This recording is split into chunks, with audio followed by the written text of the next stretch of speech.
Hola, mi nombre es Héctor Darío Brison Vázquez y hoy leeré en voz alta el texto de La construcción de la maternidad de Montserrat Ocampo. Es un texto bastante interesante que intenta desarrollar los estereotipos y suposiciones o también pretensiones que se tienen con respecto a la maternidad, los objetivos que la sociedad busca que las madres cumplan y cómo éstas se ven pues obligadas a cumplirlo o las consecuencias que podría pasar de no hacerlo. Hola, buenos días. Hoy leeré La construcción de la maternidad de Montserrat Ocampo. Es un libro, bueno, un texto muy interesante, el cual habla de cómo la sociedad espera ciertas cosas de las madres y cómo ella afronta esto, pues en el texto. Empezaré diciendo su primera sección, la construcción de la maternidad. No decidí convertirme en madre para ser feliz. De haber considerado siquiera esta posibilidad, no solo habría sido una decisión absolutamente egoísta, sino también inútil, pues los ramalazos de la maternidad son acaso los más ingratos y malagradecidos. Quise ser madre porque quería y podía serlo. Más allá de esto, no encuentro razones. No recuerdo haber pronunciado nunca en mi vida palabra más extraña que estoy embarazada. Se lo dije a Fernando, mi esposo, la mañana de un domingo mientras salía del baño con el pulso acelerado y las manos temblorosas, luego de haber hecho una prueba casera de embarazo. Los dos nos quedamos suspendidos, como en la espera de que el otro hablara. Él se acercó, miró la prueba con el mismo nerviosismo y luego no pudimos hacer otra cosa más que reírnos. Nuestra búsqueda por un bebé fue de un mes, tan solo un mes, por lo que cuando vimos el positivo en la prueba parecía irreal y extraordinario. Estoy embarazada, lo repetí en mi cabeza.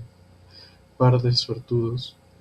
Él corrió tan acelerado como yo a tomar una foto de la evidencia. Teníamos que decírselo a mis padres y a los suyos antes de que lo supiera todo el mundo, y mientras él sonreía y decía muchas cosas que ahora no recuerdo, yo solo podía pensar en que a partir de ese momento ya era otra. Fue como si de pronto me diera cuenta de que antes de esa mañana había otra yo, una que se había dormido con la idea de ser alguien, y por ahora allí en la puerta del baño era sustituida por una nueva, una que no había sido antes.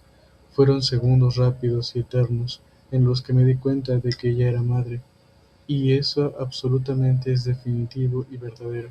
Si algo he parecido a la par es que la experiencia de la maternidad es tan intransferible como la experiencia literaria.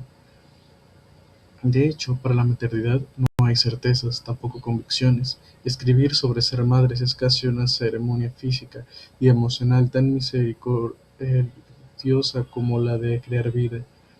Es indagar en uno de los dos tópicos más latentes de la feminidad. Desde tiempos remotos, el acto de concepción es considerado como un privilegio, pero al mismo tiempo como un sacrificio, una responsabilidad así como un placer de la maternidad, casi literalmente también un castigo. En México, la figura de la madre está estrechamente ligada a la de la mujer abnegada, sufrida, sobreprotectora y por encima de todo, siempre sacrificada. Una mujer que parte de una conceptualización de la fertilidad y se transforma en una imagen inmaculada, intocable y mística, una figura tan poderosa que es capaz incluso de someter a la del padre, algunas veces anulándolo por completo, porque madre solo hay una, y nadie puede meterse con la madre del otro. Pero nadie se salva de una buena mentada de madre. La madre chingada de la que habla Octavio Paz. La chingada es una de las representaciones mexicanas de la maternidad, como la Llorona o la sufrida madre mexicana, que festejamos el 10 de mayo. La chingada es la madre que ha sufrido metafóricamente o realmente. La madre es tan parecida a la patria, así de necesaria. A todo esto, ¿cómo puedes configurar mi propio entendimiento sobre la maternidad si creí entre los muros de una crianza mexicana puramente tradicional? La duda me acechó desde el primer día que supe que estaba embarazada. Por supuesto, nací de una sola mujer, mi madre, pero mi crianza también estuvo involucrada mi abuela. Quedé a su cuidado cuando solo tenía 40 días de nacida. pues mis dos padres debieron regresar a sus respectivos trabajos.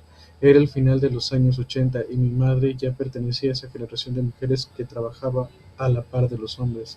Se acercaba a una inminente crisis económica en el país y no mejoraba el panorama en el mundo respecto a la Guerra Fría. El amor de mi abuela fue absoluto, lo mismo en su cuidado. Crecí llamándola mami, y en los festivales del Día de las Madres siempre me las arreglaba para preparar dos regalos. Y aunque entre mi abuela y mi madre hay un vínculo de madre e hija también, ambas son totalmente distintas. Me acostumbré a eso. Sabía muy bien que con mi abuela debía comportarme un poco mejor, mientras que mi madre era más bien permisiva y consentidora, quizá por el poco tiempo que pasábamos juntas, ella quería aprovecharlo. Lo cierto es que gocé de esa ventaja durante toda mi crianza. Sé que tuve mucha suerte. Fui criada por dos mujeres que me amaban incondicionalmente, sin embargo, a mi madre siempre le ha pesado un poco que no pudo dedicarse enteramente a mí, a mi hermana y a mí.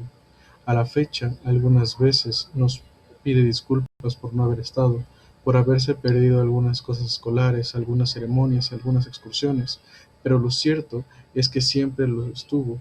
Gracias a su amorosa decisión de no llevarnos a la guardería, tuvimos la oportunidad de gozar de los abrazos y los consejos y las mejores comidas de nuestra abuela, y quien haya vivido eso sabrá de lo que hablo.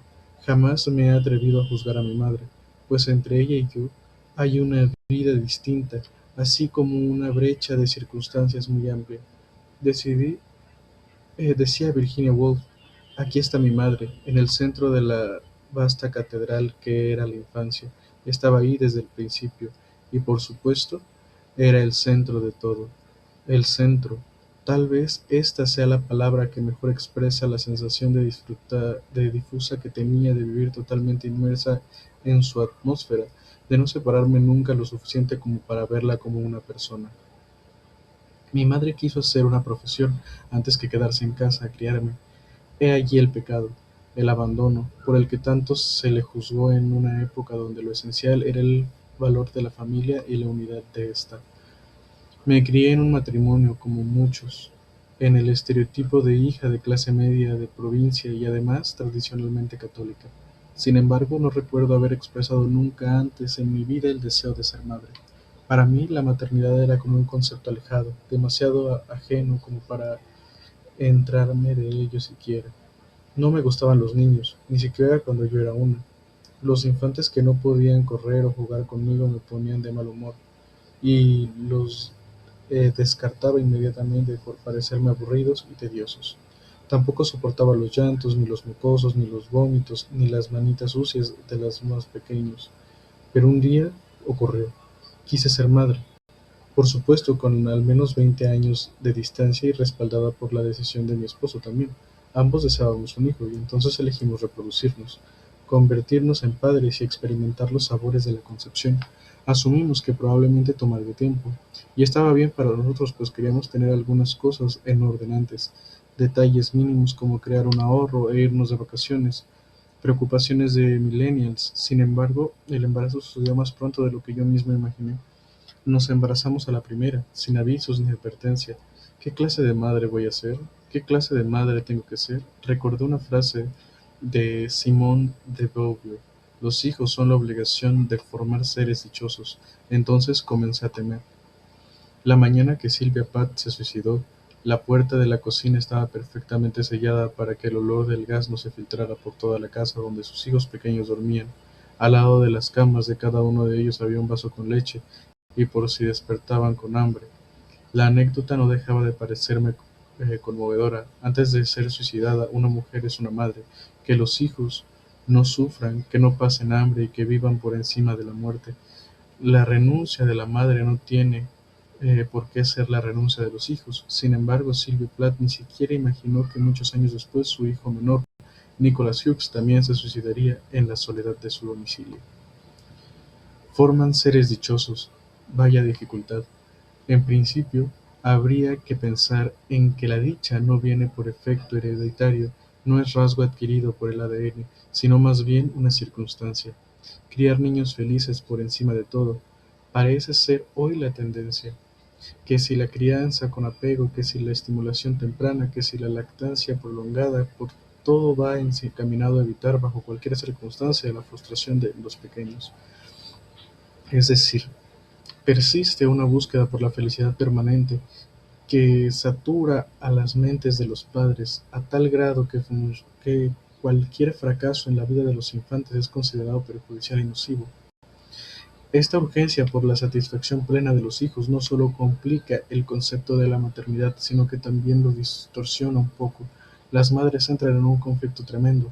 Debo hacerlo todo bien, de lo contrario, engendraré algo peor que un Hitler. Hacerlo todo bien, hacerlo todo. Porque en cuanto se tiene un hijo, entonces viene la renuncia verdadera, la negación incluso de la feminidad, de esa particularidad que nos convierte en mujeres. La madre tiene que sacar al otro adelante, no importa las consecuencias, enfrentándose a aquello que la escritora Adrienne Rich describe muy bien como la cólera y la ternura, lo que es la alternancia mortal entre el resentimiento amargo y los nervios crecientes y salvajes y la gratificación y la ternura más felices, el sacrificio, pues íntimo de ser madre. ¿Dónde está la tregua entonces? ¿Dónde se halla el equilibrio emocional de esta relación entre madre e hijo? ¿Dónde está la fantasía de una maternidad feliz?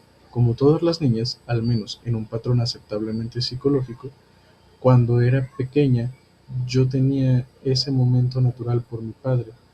No tendría más de 4 años cuando de pronto le conferí poderes extraordinarios a la figura masculina y anulé la presencia de mi madre. A mi perspectiva infantil, pasar tiempo con mi padre era mucho más divertido y rechazar la presencia de mi madre en cada cosa cotidiana. Pero repentinamente, por esas mismas fechas en el jardín de niños, me contagiaron de paperas. Caí en cama más de un mes, y conmigo también mamá. Ambas estuvieron enfermas y recluidas. Con mi padre corría el riesgo de contagiarse. Tuvo que tomar un poco de distancia. Vivíamos en la misma casa, pero mi madre y yo pasábamos más tiempo en la recámara, dormíamos juntas, comíamos juntas, veíamos televisión juntas y usábamos un solo baño para las dos. Yo recuerdo esos días como un sueño, pero tengo presentes los detalles, como mi madre tuvo que pedir incapacidad en la oficina, prácticamente se la llevó a la casa. En el comedor instaló una pesada máquina de escribir eléctrica donde todos los días, cuando yo tomaba la siesta, se sentaba a trabajar. A esa edad yo no era muy consciente de lo que sucedía. Era incapaz de entender que ambas sufríamos los dolores y achaques de la enfermedad de la misma manera, incluso mi madre un poco más que yo, pues he sabido que las paperas son peores para los adultos que en niños. La reclusión en la casa nos sirvió para fortalecer un vínculo que no comprendí muy bien en ese entonces, sino hasta ahora. Mi madre, aún enferma, no dejó de trabajar, tampoco dejó de atenderme, a mí y a la niña ingrata que la alejó durante un tiempo, y a quien debía darle papillas de plátano, verduras machacadas y de medicamentos en tiempo y forma. Además, cuando me encontraba de malas por la fiebre, probablemente mi madre pasaba por lo mismo, pero nunca se quejó, al menos no conmigo, no enfrente de mí, aunque tenía todo el derecho. En la periferia de la enfermedad estaba también mi abuela, que nos auxilió en los momentos más complicados. Fue la primera vez que tuve más o menos conciencia de lo que hacía mi madre en el trabajo. Durante los días de la enfermedad, la observaba teclear impara- imparablemente en la máquina, pasando hoja tras otra, a veces borrando con una goma azul la tinta de las páginas. El sonido de las teclas y del carro en el rodillo de la máquina cuando se acababa un renglón, poco a poco comenzaron a hacerse familiares para mí. Entonces me interesé por lo que ella hacía. Algunas veces me sentaba en su regazo y le pedía que me dejara apretar una tecla, aunque solo fuese una. Ella siempre accedía e incluso me permitía escribir algunas cosas en las páginas blancas, las que no estaban membretadas, y así, entre renglones y saltos y manchones de tinta, comencé a escribir mi propio nombre. El tiempo que pasamos aisladas en casa, con cubrebocas y analgésicos, debió ser una eternidad para mi madre. Ella apenas si se daba descanso de la pesada máquina para recostarse en la cama. Evidentemente yo empecé a mejorar mucho antes que ella, pero no pude regresar al colegio hasta que pasó la cuarentena. Pienso que no fue la primera ni la única vez que mi madre se sintió enferma, frustrada, con ganas de decir ya basta, renuncio, ya no